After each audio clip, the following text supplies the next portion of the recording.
Saints are in a weird spot. What do we do? What do y'all think? I don't know. The Saints had a pretty productive draft class on the first 2 days, and then some interesting guys that we're going to talk about from day 3. This is the look back episode of the 2024 draft class after just 1 year. First of all, Talise Fuaga out of Oregon State. He was the 4th tackle taken in a really solid tackle class, but it's to be expected that he's going to have a little bit of issues here and there, but to start every single game in his rookie season, to be as productive as he was and have fairly minimal issues overall, I think it's a really, really good start for a very positive outlook on a very long career. I will say the main issue that I found for him was the difference between his run blocking sets and his pass blocking sets. According to PFF, he was the 2nd rated rookie tackle in run blocking. But if you compare that to his pass blocking sets, he was near the bottom of the list. So he obviously has some things to work on, but there's a really, really good starting point to start from, and he definitely has the potential to grow into an elite tackle in this league. Moving on to a player with maybe less high-end upside, but really, really high floor, Kool-Aid McKinstry out of Alabama, cornerback. The 2nd quarterback out of Alabama went to the New Orleans Saints,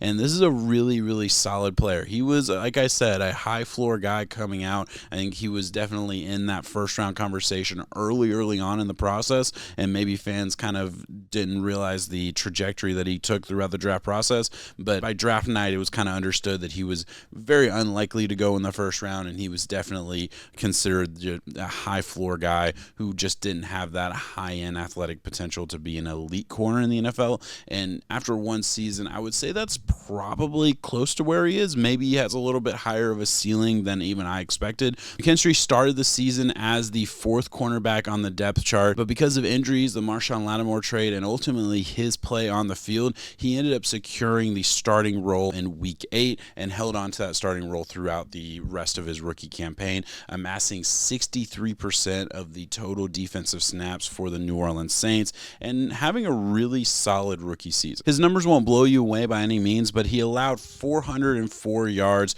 on 33 receptions throughout his rookie campaign, and he did a lot of really good things in the process, really solidifying himself as definitely the best corner on the Saints, at least according to PFF rankings. Ultimately, you have a guy who looks to be one of the linchpins of this defense moving forward, a guy who, again, really, really solid rookie campaign, came in and played at a high level early on. And while he ranks in kind of the middle of the class of this rookie cornerback class, according to PFF, this is a guy who is an outside corner being asked to do a lot harder things. And in my opinion, and while PFF is by no means the end-all be-all, I do like to use it as a nice little benchmark for where these guys are. And in my opinion, one of the big deficiencies of their grading process is they probably overvalue that nickel corner spot a little bit more than I think the NFL does. So I look at a McKinstry who is, your prototypical outside corner.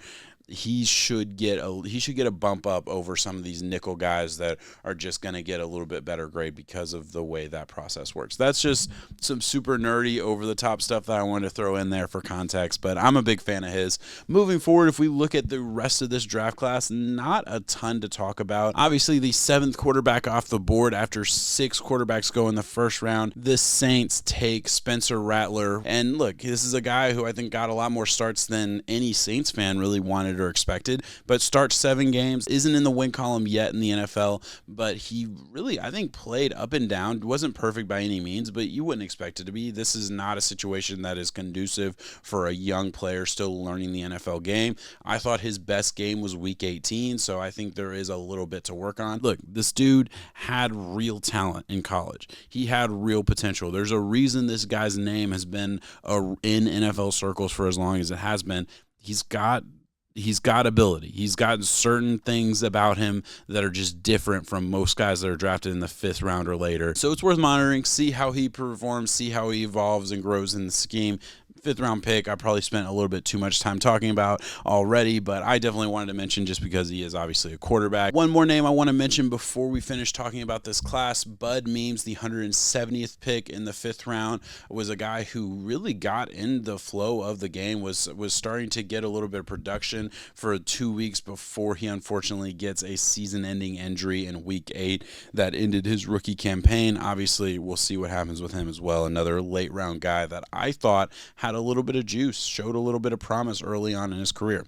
That's all I got for you guys. That is the New Orleans Saints draft class. Will be really, really interesting to see what happens moving forward. And I want to talk about their direction. What are they going to do moving forward? The free agency period is kind of a non-factor for them because of the cap situation that they're going to be in. But I will say, if we look at the draft, and this is obviously very, very early, I don't know what the scheme is going to look like. I don't know what the plan is going to be, but just looking at it right now from, 1,000 feet up or 10,000 feet up, whatever that expression is, I would look at the Saints as a team that's going to benefit from this class being really strong on the defensive line, being pretty strong, and the front seven in general, I would say.